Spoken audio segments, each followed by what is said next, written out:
Perfecto. Muchísimas gracias a todos por estar aquí. Continuamos con Insólitas, con estas ficciones insólitas y cómo se relaciona la literatura con otros espacios. Esta vez vamos a conversar Montse Mazorriaga y yo sobre la experiencia del cómic y cómo el cómic construye sus propias ficciones insólitas y cómo el cómic también dialoga con los mitos.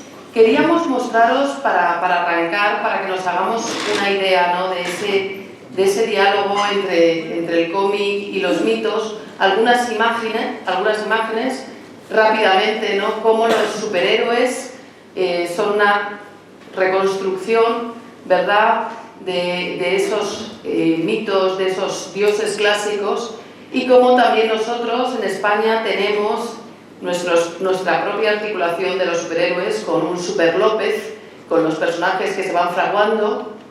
Seguimos avanzando y vemos cómo Santiago García y Pepo Pérez hacen el mito otro superhéroe que es el vecino de la casa de enfrente, como por otra parte David Rubín revisita a Heracles y genera el héroe.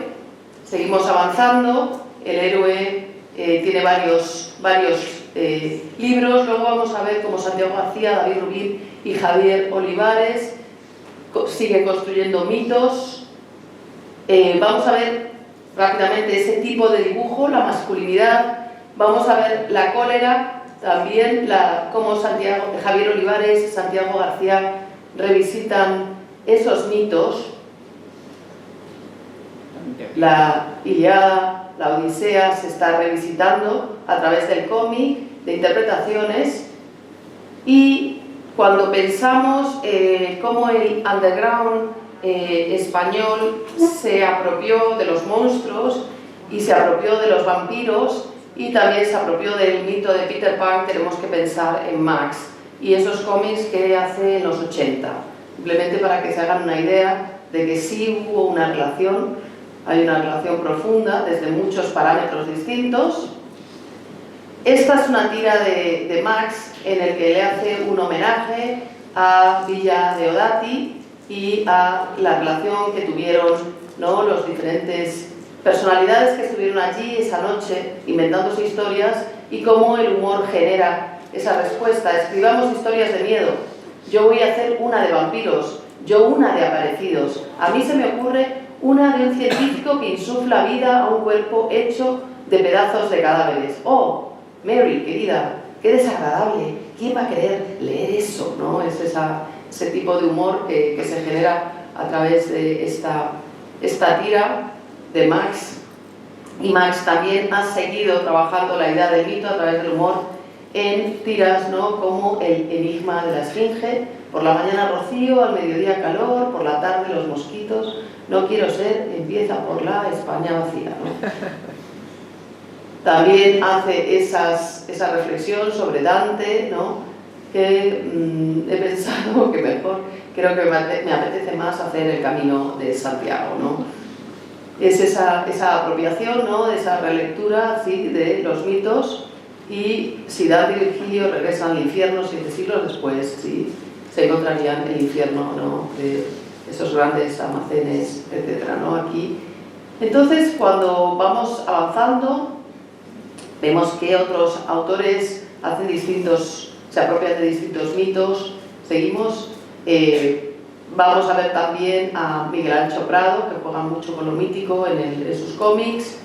Seguimos un poco. Laura Pérez es una autora que trabaja mucho lo inquietante. Y vamos a ver cómo va variando la idea del monstruo, la idea del monstruo que no se ve,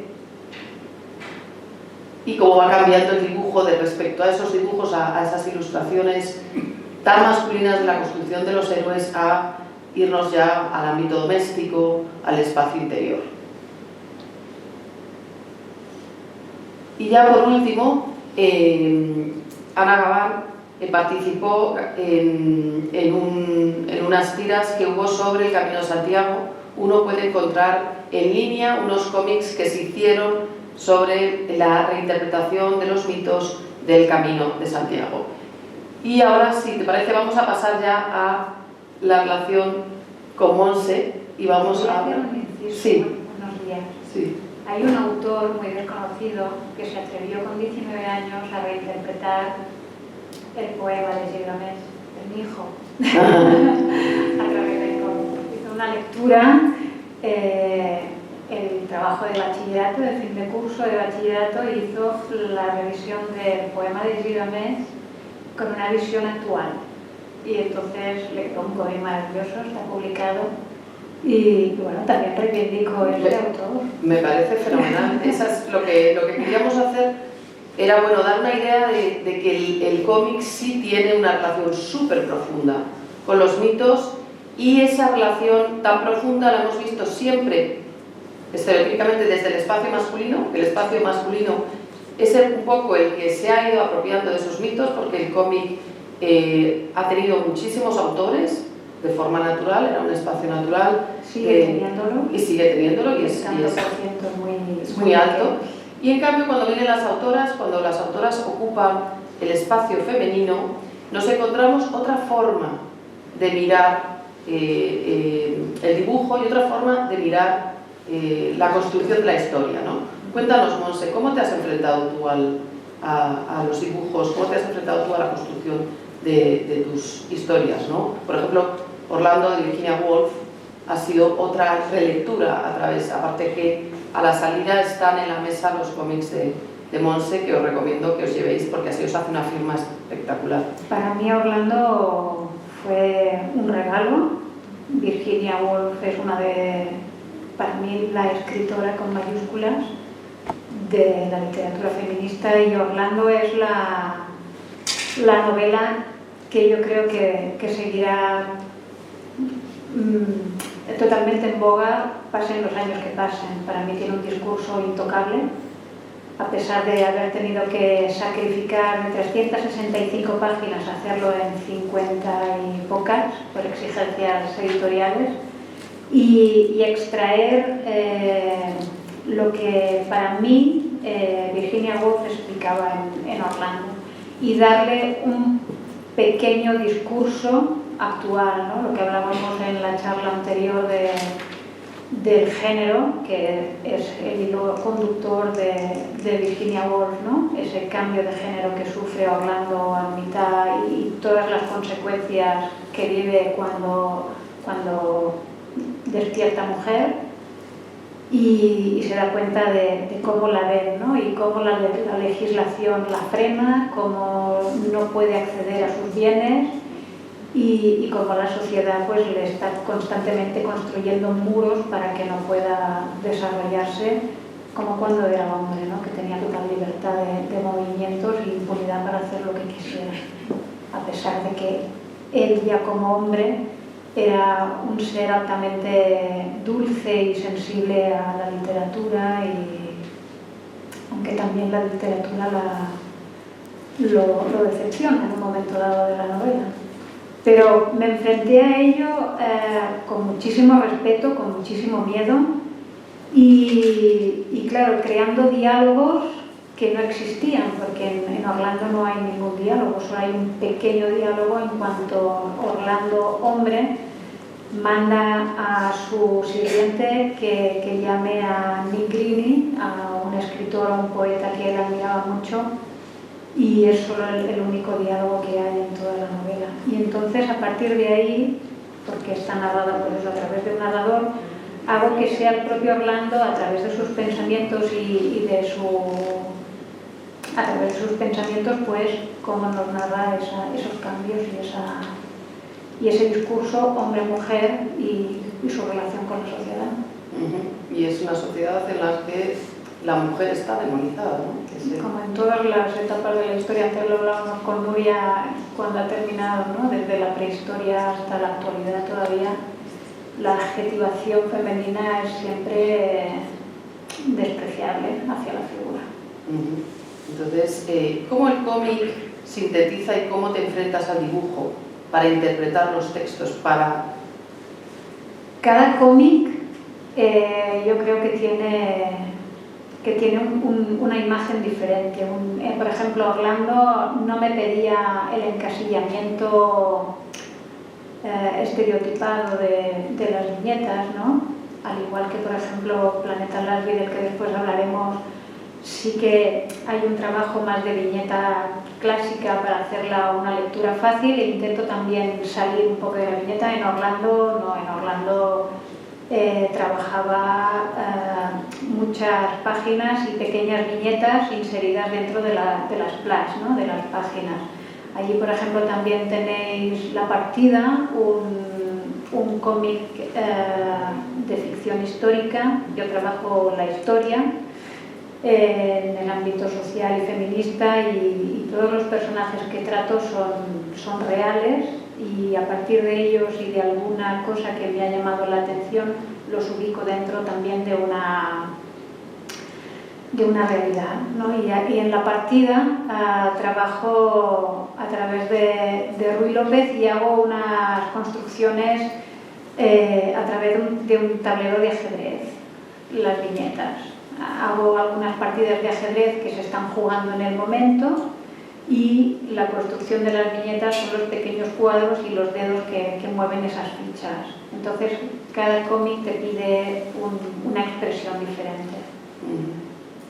Ahora, cuando estamos trabajando, Monse y yo estamos trabajando Planeta Lasby, que es una novela juvenil de ciencia ficción, pero que está también muy ligada a lo insólito, a la literatura, a la pintura y a los mitos, porque arranca en un futuro. En un futuro el planeta Tierra está altamente contaminado y han tenido que escapar de diferentes expediciones.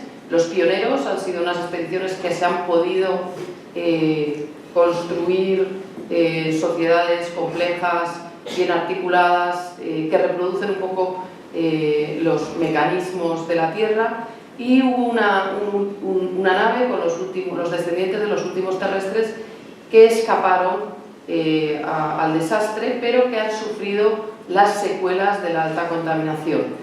Esta novela sale publicada con Siruela hace un par de años, y Monse y yo nos conocemos en un festival. Justo hace un año, en un festival en Barcelona, y empezamos la aventura de adaptar al cómic la novela, con todo lo que conlleva, ¿no? de reinterpretar y de reescribir, de reescritura, ¿no? que hay.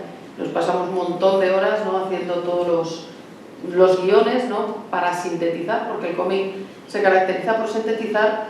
Y en esta novela hay un mito, el mito de los nudos del tiempo, que es el motivo en el que vamos a ver en la novela que están los abuelos de Nela, Jero y Lola, con una niña que se llama Nela, en el planeta Lasby, que los padres se han ido de expedición y han desaparecido, y que se han ido buscando el tiempo, ¿no? Y que además esa idea, el mito del tiempo, de parar el tiempo, es algo que ha afectado a otras expediciones, esa obsesión por, parece que la fuente de la edad, ¿no? Esa idea del tiempo está en todas nuestras construcciones, ¿no? El tiempo también es casi un hito humano, ¿no? La búsqueda del tiempo, cómo atrasarlo, cómo pararlo, cómo viajar en él. Exacto, o sea que es también una quimera, ¿no? Esta construcción de ese espacio, a la hora de interpretar, ¿cómo has ido leyendo? La verdad es que la novela es altamente descriptiva, porque te la lees y viajas en todas las descripciones, los colores. Esta es una versión antigua, y la rehice porque al cabo de verla reinterpreté los colores y los hice como más suaves. Yo trabajo con paletas bastante suaves y intenté repetirlas. Luego, si queréis ver los originales, los podréis ver tranquilamente. Y al leer la novela, pues eso, o sea, transcribes o narras muy bien todas las ambientaciones, los espacios, ¿no? Y enfrentarme a él ha sido como un viaje impresionante, porque salgo de mi zona de confort, que es un poco más la ciencia ficción, ¿no? Y de los viajes en el tiempo, las naves espaciales, los espacios así súper abiertos, y luego tendré que crear, que todavía no las he creado, personas muy peculiares, con un mundo enorme y con personalidades muy distintas que hacen que se conjuguen maravillosamente bien, pero todos tienen su manera de enfrentarse a sus carencias, porque muchos tienen carencias físicas y tendré que crear mundos adaptados a ellos, ¿no? Y creo que bueno, va a ser un reto, es un reto, porque la novela, aparte de trabajarla, ya la tenemos adaptada, hay que seguir releyéndola y volverla a leer para no perder detalle a la hora de plasmarlo en la imagen. Aquí en este caso es la zona donde están las granjas, y seguimos viendo un poco. Esta era la propuesta que presentamos en Angoulême, ¿no? Con los personajes vamos bajando el PDF, aquí el robot, aquí es Nela, seguimos bajando, están aquí, sí, digamos, claro que lo hicimos para presentarlo, la propuesta, el mundo de Nela, como quisimos representar a Nela, y también lo bonito de trabajar con una autora que es también ilustradora, ¿no? Que es, bueno, cómo se imagina Nela. Ya se la imaginaba con el pelo azul, pues venga, con el pelo azul, ¿no? Sí, eso le llamó la atención y pensé, hombre, como muy normal, pero a la vez con algo peculiar, ¿no? Ya que estamos en un futuro, bueno, ¿por qué no darle una pincelada de color, aunque el pelo pues es muy normal, ¿no? Entonces, como siempre están tomando las verduras azules, exacto, que es la dieta, ¿no? La dieta, el alimento que se come en el planeta Lasby, pues nos parece normal que se quede con el pelo azul. El robotito, que es interesante, la abuela es mecánico y va a hacerle un robot a su hija, a su nieta. La construcción de la figura del abuelo, la construcción de la figura de la abuela. Y aquí, por ejemplo, el tema de Helenita, ¿no? Es una niña que no tiene brazos, y cómo el efecto de carecer de brazos va a afectar a su vida, pero bueno, ella va a pintar con la boca y va a vivir su experiencia de otra manera, ¿no? Y lo va a asumir con naturalidad, ¿no? Que es eso otra de las características. Es una niña muy feliz y muy alegre, a pesar de que vemos pues la preocupación de la pequeña Nela, porque nunca ha estado en contacto con nadie que no sean sus abuelos. La abuela a veces se preocupa un poco, pero me encanta la pareja de abuelos, ¿no? Que tienen charlas muy interesantes en las que contraponen sus visiones, y Lola es un personaje que se preocupa muchísimo, y claro, la niña es curiosa y pregunta, y el abuelo pues le dice que no pasa nada, que ella es feliz. Y ella también se da cuenta, ¿no? Cuando empieza a jugar con los dos hermanos, que realmente es una niña con unas altas capacidades enormes, a pesar de tener pues esa dificultad en general. En el caso de Jonás, la construcción de su propia realidad es a través de su enfermedad, que es la epilepsia, y cómo la epilepsia va a ser, y eso va a ser muy interesante cuando tengas que representar esa escena, ¿no? Cómo va a ser el detonante de transformaciones, de una simbiosis, ¿no?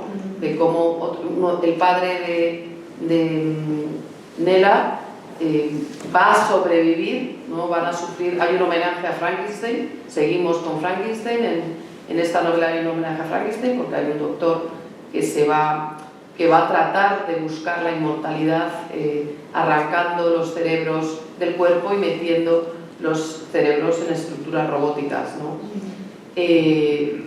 Va a ser un reto trabajar esa representación. La madre de Nela se va a convertir en un robot, va a sobrevivir dentro de la estructura de un robot, pero el padre va a quedar convertido en un experimento dentro de una caja, ¿no? Volviendo a la idea del monstruo, el cerebro, pero la coyuntura de una semilla que cae en esa caja va a generar una simbiosis, ¿no? Volvemos a lo mismo, ¿no? Las fuerzas, las energías, el tema de la verosimilitud que hace que el padre se transforme en árbol, sea capaz de... Un poco como el final de Orlando, Ajá. que muere en la base de un roble, ¿no? Exacto, efectivamente. O sea, cómo el árbol va a permitir, ¿no? Esa transformación, esa metamorfosis, ¿no? Entonces, sí, aquí vamos a ver qué elementos...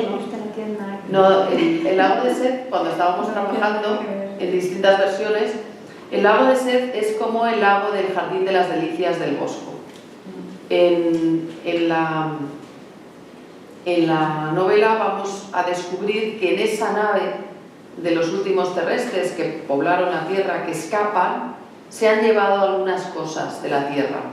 En esas prisas, es esa nave que construye, que casualmente se construye en España, salen con la nave y se llevan el cuadro del Bosco, del Museo del Prado. Si uno tuviese que irse a otro planeta, yo lo pensaba cuando lo estaba escribiendo esta novela, si me tuviera que ir a otro planeta y me tuviera que llevar un cuadro, ¿qué cuadro me llevaría? Seguramente me llevaría, también por tema práctico, ¿no? Las meninas, a ver cómo tienes que enrollarlas, es un lío, pero yo creo que el Bosco lo cierro, no nada más que se cierra así, lo tal, me lo pongo a la espalda y me voy, ¿no? A otro planeta y me lo llevo, porque es cómodo, es fácil de transportar, ¿no? Y era un cuadro que a mí de niña me fascinaba, pero hasta me sigue fascinando. Entonces, sin darme cuenta, me apareció en la novela.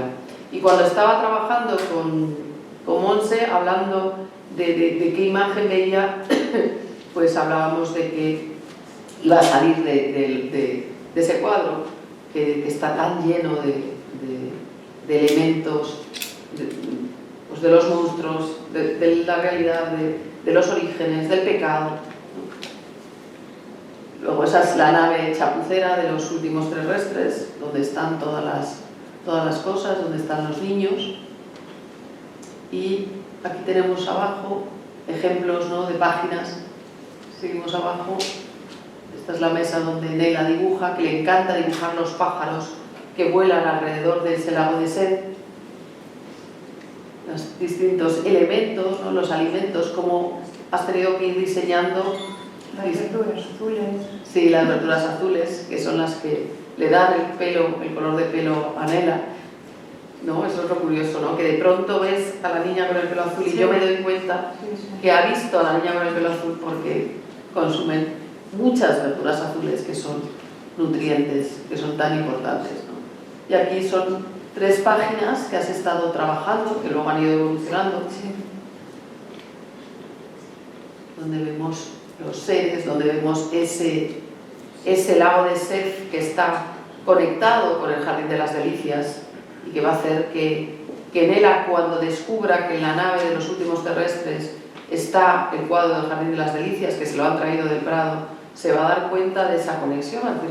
Pero si el planeta Lasby es como el Jardín de las Delicias. Sí, aquí hay una pequeña representación de 4 pájaros y un ser que salen en el Jardín de las Delicias, entonces los he ubicado en cómo yo imagino, claro. Ajá, sí, vamos a pasar las páginas y vamos a poner luz. Ya, sí, gracias.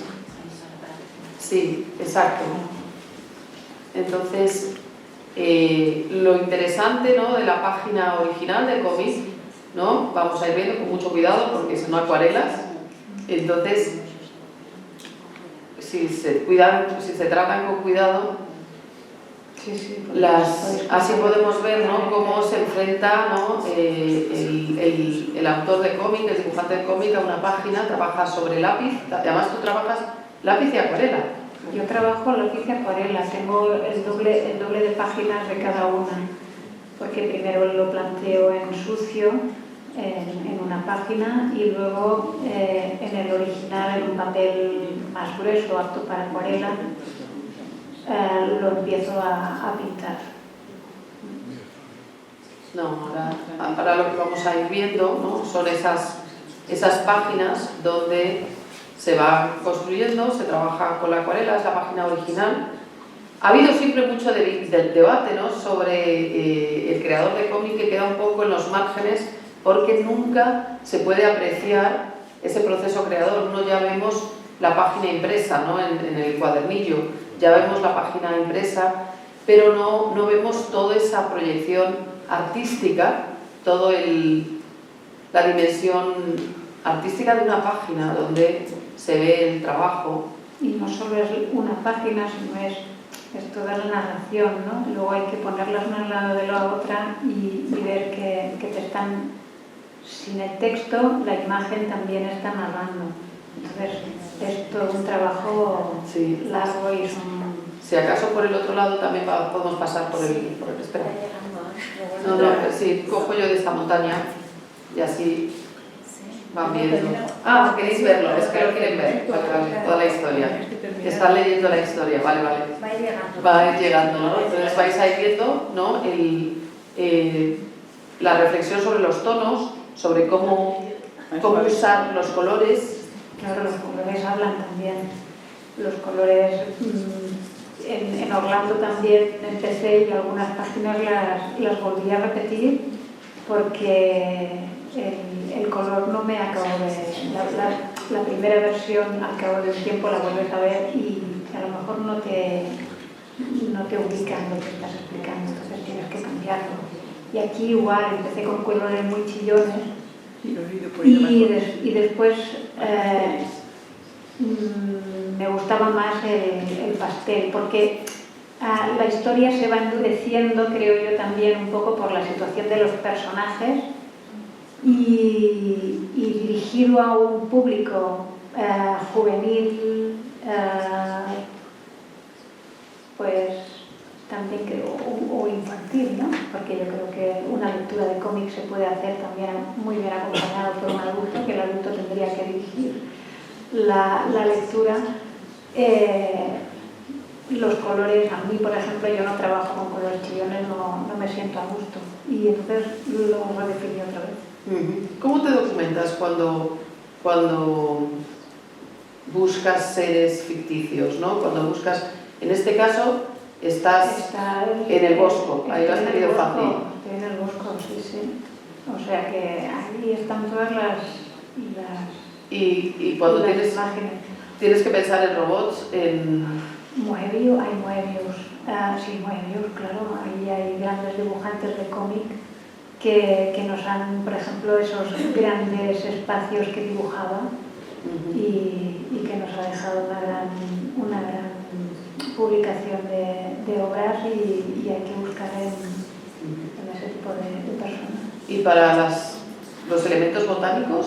Porque en este caso tienes paisajes que te tienes que inventar. Misma, o sea, en la naturaleza y redondearla y en el propio Bosco la naturaleza también está, o sea, la fila de septos y a pesar de todos los seres mutantes y los bichos extraños y los pájaros curiosos, la naturaleza está actual. No. Sería interesante reflexionar sobre cómo el Bosco construye la idea del paraíso y cómo construye la idea del infierno y cómo el infierno, lo que seguimos con lo de esta mañana, ¿no?, de Nuria, es la ficción. Parece que lo infernal es lo que, ¿no?, construye esas ficciones que van más allá y que nos asustan y que nos inquietan. Pero el planeta Lasky no nos inquieta. No. O sea, le damos la vuelta, ¿sí?, a los monstruos del infierno que nos traen otro planeta y nos traen el futuro y se mezclan, ¿no? El paraíso y el infierno se juntan y eso a lo mejor cuando lees la novela no lo ves, pero lo bueno del cómic es que ves otra forma de interpretar al Bosco. O sea, en la novela se menciona, pero en el cómic es esa apropiación y esa relectura y esa... Pero en la novela, por ejemplo, cuando la niña ha descubierto la obra, la ha visto por primera vez, porque ella no la había visto, y la tienen allí guardada en una sala de meditación, ¿no? Es una obra que usan para meditar, para estar en silencio. Entonces, cuando llega a casa y los abuelos lo saben, que la tienen ahí guardada, empiezan a reflexionar sobre ella, ¿no? Y es muy interesante, claro, lo que decías antes, en la novela lo narras con palabras, describes, para que también los niños descubran esa obra de arte. En la novela gráfica lo que vas a hacer es, en vez de tantas palabras, lo que vas a hacer es coger fragmentos, desfragmentar el bosco para que los niños se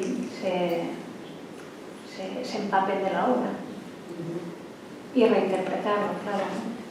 Exacto. Luego vamos a pasar las otras páginas de otra obra, sí. De otra obra que vas a ir explicando, ¿no? Mira, esta es la construcción que os decía de la partida, coger las viñetas y empezar a...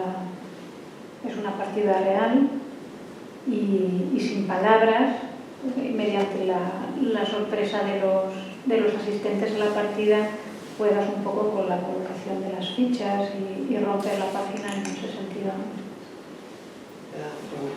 Otro potencial para que veáis. Vamos, que es una delicia.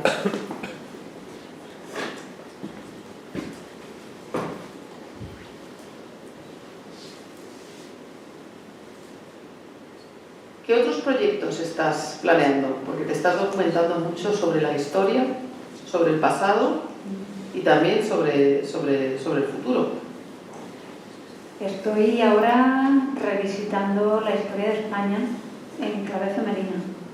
O sea, visibilizando, este es un proyecto para mí importantísimo. Ya he empezado con él y estoy releyendo la historia de España entera desde la prehistoria hasta la actualidad, dando visibilidad a todo el elenco de mujeres que han quedado, pues eso, escondidas entre los intersticios de la lectura masculina de la historia.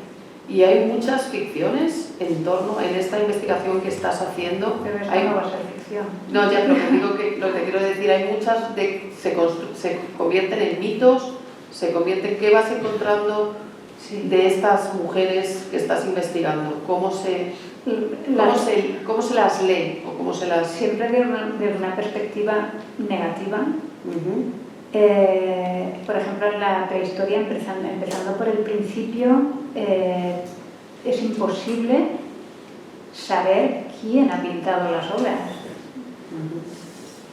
Sí que la arqueología de género está ya encontrando indicios, ¿no? Por la forma de las manos, los tamaños de las manos de mujeres más pequeñas, en las impresiones de las paredes, que los tamaños, incluso las alturas, ¿no? Podían ser, se especula que podían ser artistas femeninas, y yo lo creo así, ¿no? Realmente. Y eso, y la lectura que se hace siempre es, bueno, masculina y siempre desde una parte muy negativa. Y desde la histeria, desde la minusvalía del trabajo, ya sean nobles o campesinas, ¿no? Porque hay muchísimas realidades de la historia, no solo la parte de la nobleza y de la alta burguesía, que en la Edad Media y en el siglo XVIII, en la Ilustración y el siglo de Oro, son las que accedían, por ejemplo, a la educación y son las que tenían la posibilidad de acceder, sino que encontramos pues una gran parte de mujeres que también han hecho que la historia avance y se consolide, que es la parte del pueblo. Y también habría pues grandes mujeres en Valencia en la Edad Media que hacían empresas. Hay documentación de 2 mujeres que hacían una empresa, médicas. Y he encontrado una que cuando fallece ella, el marido la elogia en su entierro. Entonces eso es lo que es buscar a las mujeres que han dejado pues eso, una fuerte impronta y que incluso algún hombre las haya admirado. Sí, El padre Feijóo, por ejemplo, hizo un gran discurso a favor de las mujeres. Entonces hay que sacarlos también a ellos para sentar, porque tampoco no todas fueron los justos. Exacto, fueron los justos. Si tenéis preguntas, ya que estáis viendo originales y habéis tenido la experiencia, no sé si alguna vez habéis visto una página original de cómic, ¿no? ¿Habéis tenido esa experiencia? Si tenéis alguna pregunta que le queréis hacer a Montse después de ver esa y ver el proceso, ¿no? Porque luego esto se escanea, se monta, se tiene que adaptar, pero muchas veces son como obras de arte. A veces hay exposiciones, yo he trabajado de comisaria, en el que pedimos a los autores y a las autoras el original, lo marcamos porque en sí mismos son una pieza de arte. En España, desgraciadamente, ha habido muy poca tradición de reconocerlas como piezas de arte, y todo lo que hizo la Escuela Bruguera y todo lo que se hizo del TVO, todo esto, se han perdido muchísimos originales. Están en manos privadas. O están en manos privadas. Yo tengo un original de las hermanas Gilda, o sea, pero exacto. Sí, es verdad, tengo mi original de las hermanas Gilda, tengo una colección de originales. ¿Hay alguna pregunta? Sí, pues quería comentar, no sé qué me decías, sí. Pero bueno, sí. Ya cuando se hace la publicación, perdón, no sabía lo que me decías. Digo que cuando se hace la publicación, se utilizan todos los dibujos, se eliminan algunos, o cómo se... En principio, durante la elaboración puedes quitar alguna página que no...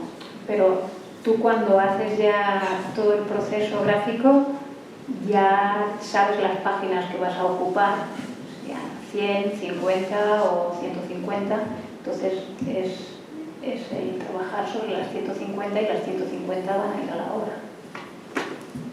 Siempre y cuando alguien diga, no, pues tienes que repetirla porque no me acaba de... pues repites, pero vaya, ya trabajas sobre la cantidad de páginas. Sí, ¿es habitual trabajar en un formato tan grande? Yo trabajo en A3 siempre. ¿Pero eso es normal, es lo habitual, Sí, es una sí, cosa sí, tuya? sí. Trabajar No, es lo habitual. Es lo habitual. Y el tipo de papel, imagino, porque es papel de acuarela, ¿no? En tu caso, ¿no? Sí, trabajo con Bristol, que es un papel para trabajar a lápiz que es muy agradecido porque no suele ensuciarse mucho si tienes que borrarlo para trabajar. Y luego siempre intento, hay incluso papeles mucho más gruesos, ¿no? Para trabajar acuarela. ¿Y el tamaño? ¿Este tamaño está bien? Es el habitual. Hay, digamos, hay hay los grandes, por ejemplo, todos los del Príncipe Valiente, o todos los de los Sunday Funnies de Estados Unidos, Winsor McCay, son grandes, pero, son páginas. Claro, en Estados Unidos también los formatos son diferentes. Sí, o sea que hay distintos, pero cada mercado tiene su formato. Sí, los superhéroes son páginas más pequeñas, sí. Porque además en lo de los superhéroes les mandan especificidades sobre el tamaño y cómo tiene que trabajar la viñeta. Yo tengo algún original de algún americano y tienen ellos mismos, o sea, las propias editoriales les mandan ya las páginas con los marcos y todo. O sea que es un proceso distinto, sí. Luego ahí, en esos dibujos, ¿se inscribe el diálogo? Yo normalmente el diálogo lo hago digital. Sí que lo pongo en la versión de papel para ver si luego tengo que ajustar, porque a lo mejor, claro, tienes que dejar un espacio.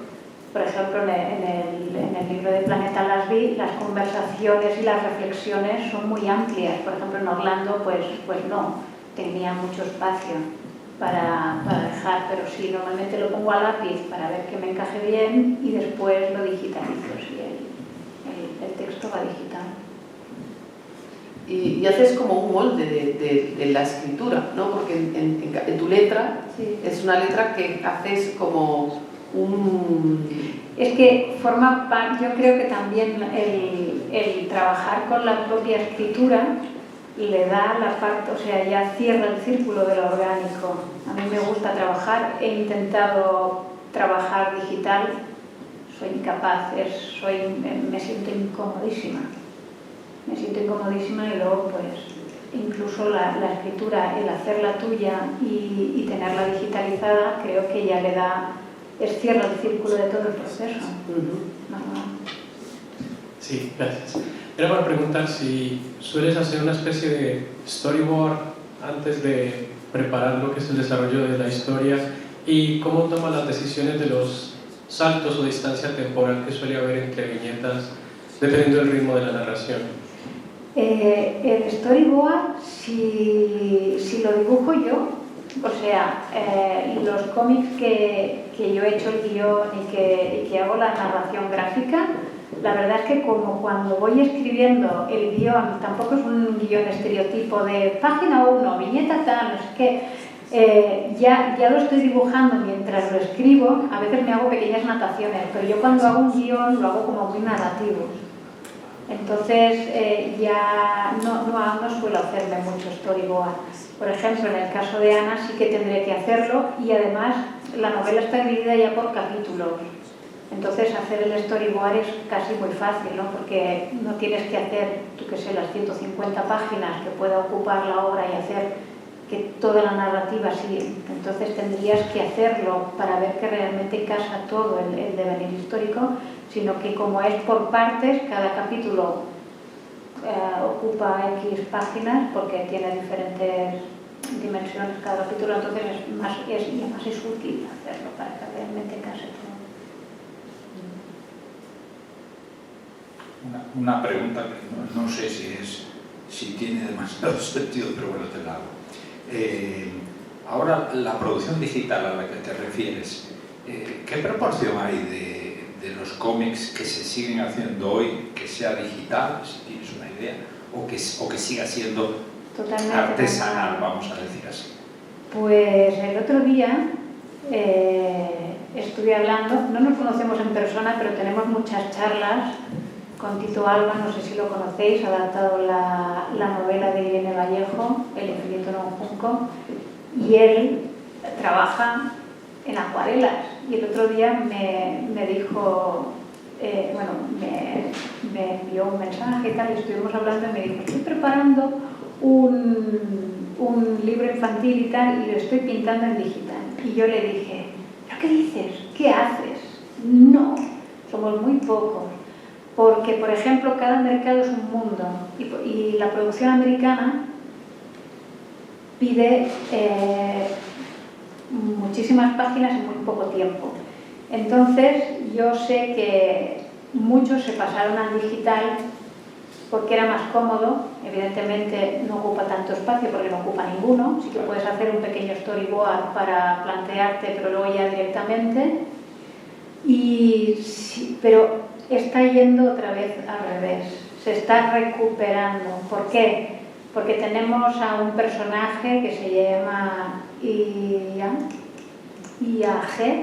la inteligencia artificial generativa, que está haciendo que se pueda plagiar muy fácilmente y se está alimentando de todas esas imágenes digitales. Entonces, el hecho también de volver a lo manual, o al menos tener algún original, pues hace que, primero para mí es que eso es lo que decía ella, son pequeños cuadros, o al menos yo lo veo así, ¿no? No deja de ser una pequeña obra de arte cada página, y las horas que te tiras en ellas y volver a repetir y las decisiones que tomas en cada página, yo creo que hay que mostrarlas y poderlas ver in situ.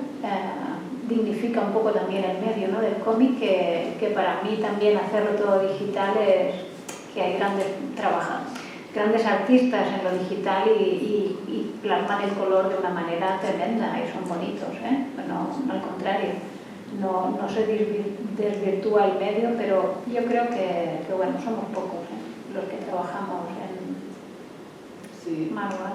Pero es interesante lo que estás diciendo, que va a cambiar el paradigma, porque por ejemplo Max, yo tengo originales de Max de témpera, y luego llega un momento que Max, todas las tiras que está haciendo, que mostramos al principio, son digitales, o Sergio García, que siempre lo hace digital, pero es cierto que el acoso de la inteligencia artificial generativa, el plagio constante, el robo de información, eso va a volver a que se recupere toda esa parte manual esa parte viva, que es orgánica, que se pueda sentir, y yo creo que eso va a pasar en muchos aspectos de la creación. No, incluso en la literatura, ¿no? O sea, una cosa es que al final transcribas todo lo que has escrito, pero la belleza de coger el papel y estar escribiendo a mano, claro, yo por ejemplo los guiones es eso, siempre estás trabajándolos a mano, ¿no? Y luego pues el hecho de las flechas, las pequeñas anotaciones, las ideas, eso no te lo da un ordenador. Exacto. Yo tengo una pregunta para Ana y una para las dos. Para Ana, ¿qué impresión tuviste cuando viste tu obra pasada a otra escritura, que es la visual? Porque hay ahí una especie como de mundo distinto. Y luego la que hago para las dos es, ¿quién escribe los bocadillos? Porque hay una parte en la que probablemente la escritora reivindica más su papel. Bueno. Claro, muy buena pregunta.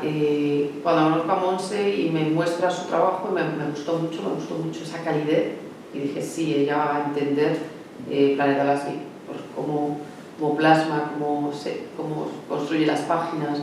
Entonces a mí me encantó, o sea, me manda por eso, me dice, bueno, es que Anela la veo con el pelo azul, pues es verdad, o sea, todas las formas que ha tenido de interpretar la novela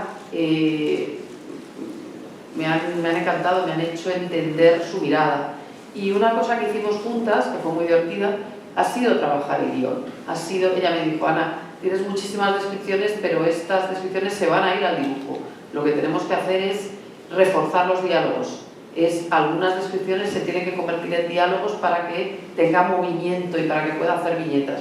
Entonces nos hemos estado viendo en Madrid, cada vez que venía por Madrid, en Barcelona, si yo iba a Barcelona, quedábamos y nos sentábamos a trabajar el texto y convertirlo en guión en Angoulême, que era muy divertido porque en Angoulême nos invitaron a Angoulême y nos pusieron en el quinto pino, sí, a una hora y pico de Angoulême, a la delegación española. Entonces todos en el autobús ahí, y nosotras dos trabajando y hablando del guión y haciendo el guión todos los días, ¿no? Se nos pasaba volando el viaje porque el resto estaba como oyendo a dos, vamos a hacer no sé qué tal, y el resto ahí. Y digo, pues estáis trabajando mucho. Claro, estábamos trabajando mucho. Estábamos aprovechando, claro. Entonces ha sido muy bonita para mí la experiencia de aprender a hacer guión, que me ha enseñado Monse, y estar con ella y estar ahí hablando y trabajando para convertirlo en un cómic, ¿no? Y yo, claro, que soy estudiosa de los cómics, para mí pues es un disfrute total. O sea, escucharlo. Ese fue mi atrevimiento, porque yo no lo había hecho nunca, a pesar de que soy muy introvertida, me cuesta mucho hablar y los nervios están ahí. Tuve la osadía entre el público, y luego me fundí ahí en la silla, de preguntarle, bueno, ¿y una teórica del cómic como tú? Además la traté de tú ya directamente. Le dije, ¿no has pensado nunca en transformar una obra al cómic? O sea, me parecía como algo que tenía que ser. Y a partir de esa pregunta, y la creación de los bocadillos forma parte de la creación de las páginas. Por eso lo que él decía de los textos, tú ya tienes que buscar ese espacio, ¿no? También, y el interletraje y la separación, o sea, todo forma parte del paquete de creación de la página. Y normalmente sí, claro, salvo que el editor ya tenga un rotulista, los rotulo yo también.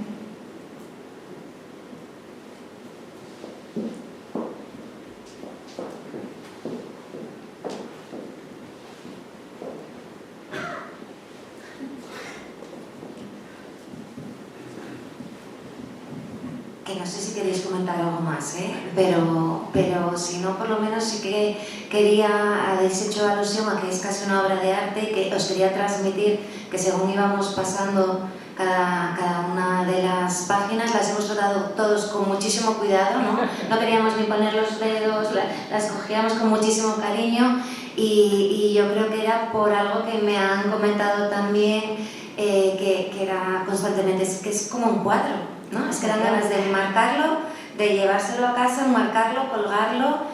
Los hay que son bellísimos, o sea, son obras de arte, y yo creo que eso, la vertiente digital ¿no? Es que nunca lo va a poder sustituir. Exacto, las pantallas no van a poder. Por eso, cuando decimos, no, es que lo he traído, bueno, vamos a ver, no, es que lo he traído porque quiero que la gente, es un grupo pequeño, en el sentido que se puede, no es una sala grande que de pronto se te van 5 y se te llevan los 5 originales, sino aquí podemos controlar, es un espacio en el que se puede controlar la experiencia y que tengan también esa experiencia de ver la página, es muy especial, porque además te hace apreciar el significado, la labor que hacen los creadores de cómic y lo que conlleva su trabajo, ¿no? Sí, desde el mundo del cómic intentamos reivindicar que se cree un museo del cómic, para que todas estas obras que están ahí escondidas de grandes artistas se haga, pues eso, un museo donde se vea la evolución. Claro que se hacen exposiciones, pero son itinerantes que llegan, se van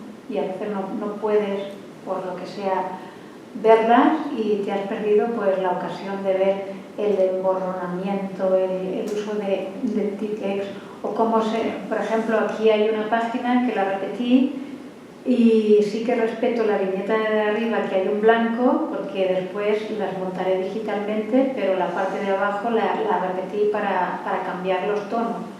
Entonces, el ver cómo tomó la decisión ese autor o esa autora de borrar, o por ejemplo, yo no entinto, yo respeto el lápiz, porque me parece que el lápiz es un proceso muy vivo y en el que se ve más es en este, que es La Luna de Verne, que es una ucronía y un homenaje a uno de mis autores favoritos, que es Jules Verne.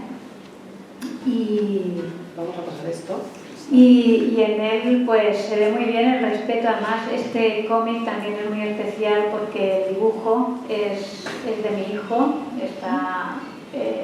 lo trabajé con él juntamente, el guión es mío, el color es mío y lo trabajé con él y realmente es eso, yo respeté absolutamente sus trazos, no toqué ni una raya, en algún momento se ve alguna que cruza por ahí y creo que forma parte del proceso, por lo tanto no hay que borrarlas. Sí, exacto. No creo en la perfección no existe.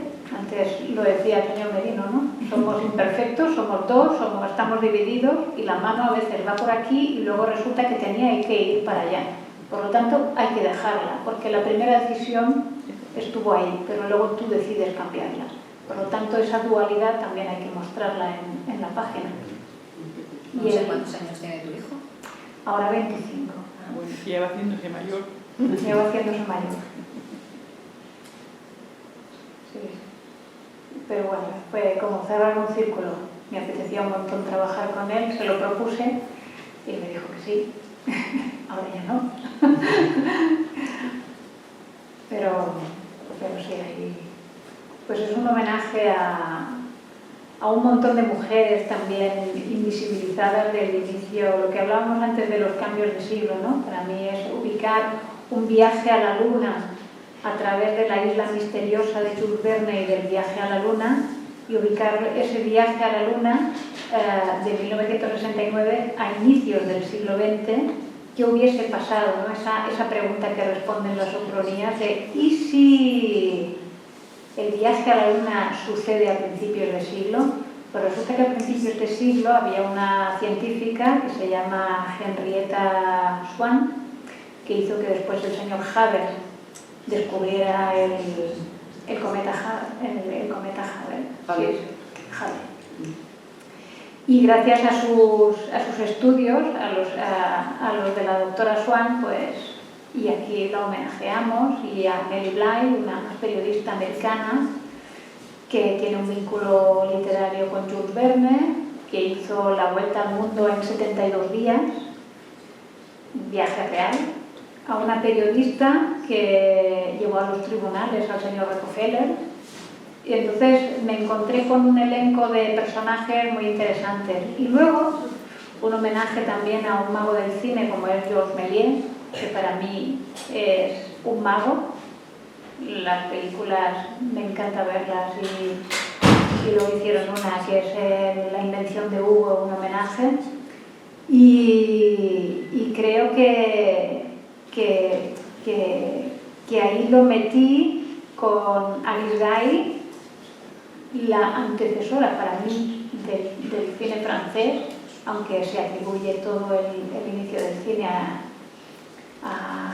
Georges Méliès, y luego también salen los Lumière, ¿no? Entonces, el juego de meter a todos estos personajes es porque Stanley Kubrick creó esa conspiración, ¿no? De que si fue él el que grabó el viaje a la Luna, si realmente hubo ese viaje, esa conspiración que hay por ahí que corre para los incrédulos. Y entonces hice todo un homenaje a un elenco de personajes que para mí pues, me han influido, ¿no? en el mundo, y es eso, es revisitar la historia a través de personajes reales y de sucesos reales, como es el viaje a la Luna, y dedicarles pues, un cómic. Y eso también lo que te permite el cómic, ¿no? Muchas veces te da un espacio para sintetizar, poder meter muchos elementos, poder contener, que en un texto sería distinto, ¿no? Claro. Eso también es muy, muy interesante. Y esa... Sí, pero el texto también hay, antes se lo comentaba Antonio, ¿no? Por ejemplo, el hecho de Planeta Lardi, a mí ese tipo de narraciones que me llevan a pararme de vez en cuando porque me están explicando todo un proceso, a mí me gusta ese tipo de literatura. A mí me gusta la literatura que luego me impele a seguir buscando más cosas, y entonces Planeta Lardi también encajaba en esa manera que tengo yo de interpretar la literatura, no una literatura de pasar el rato y tal, sino una literatura en la cual puedas seguir indagando. Y en el cómic, al menos a mí, es lo que también me gusta, ¿no? El poner, el dejar, lo que le comentaba a Nuria, una semillita para que luego, ostras, ¿estos personajes son reales? Sí, detrás te estoy haciendo una pequeña sinopsis de quién es quién para que tú indagues sobre lo que hicieron. Muy bien. Pues yo creo que no, ya es la hora, ¿verdad?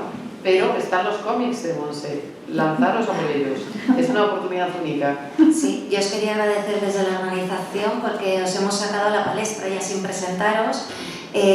Bueno, ya todo el mundo que está aquí ha podido comprobar que hemos contado con Montse Mazorriaga, una de las guionistas y dibujantes más interesantes que tenemos en nuestro panorama actual. Creo que la propia Montse ha podido comprobar que sabemos poco del cómic, pero que estamos muy interesados, porque normalmente en España se pregunta muy poco, y aquí han empezado a surgir preguntas una tras otra, ¿no? De manera muy espontánea, porque nos ha sorprendido. Yo creo que la idea de la que hablábamos ayer, y también creo que esta mañana en relación con el monstruo del asombro, ¿no? Esa capacidad de asombro que nos dan toda esta ficción insólita y las quimeras, creo que nos ha visitado de nuevo a cada una de las personas que estábamos aquí con estas obras de arte maravillosas también, y con este planteamiento de trasvase, ¿no? En la novela, en este caso de Ana Merino, que vamos a contar con ella en más momentos, pero que yo aquí para esta sesión no la invitaba tanto por su faceta de escritora, que también, sino porque es una de las grandes especialistas que tenemos en relación con la investigación académica sobre el cómic. Entonces, muchísimas gracias a las dos, gracias por instruirnos, por asombrarnos, que creo que es lo mejor que nos puede pasar en estos fines de semana de festival. Y bueno, está claro que yo creo que aprenderemos a mirar de otra manera el cómic, a valorarlo y bueno, a seguir introduciendo otras miradas, porque era muy importante que en una tercera edición ya por fin tuviésemos una sesión dedicada a esta vertiente, igual que mañana a la del teatro. Así que gracias por vuestra compañía y vuestras palabras.